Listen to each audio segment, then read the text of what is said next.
Okay, ladies and gentlemen, so let's imagine that we want to run some code which has been programmed in a high-level programming language like Python or C++ or Visual Basic.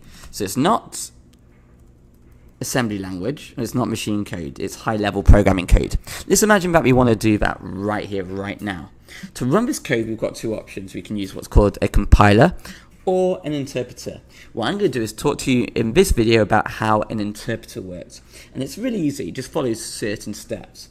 So step one, the interpreter program will gather all the data and all the code needed to run the program. So data could be such as a database, which is linked up to my code. So a database in games is used a lot. Or text files, where you can save game data as well. So it'll gather all the possible files and put them in one place. That's step one. Step two, the interpreter program begins its execution. It starts to run.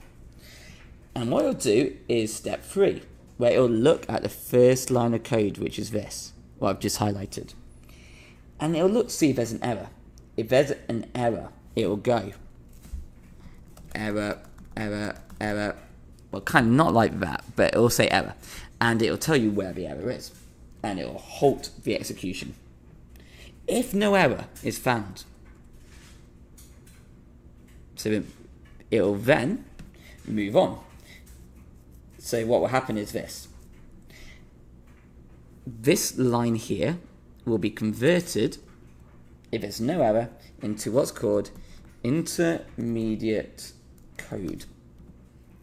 So that line is converted into intermediate code.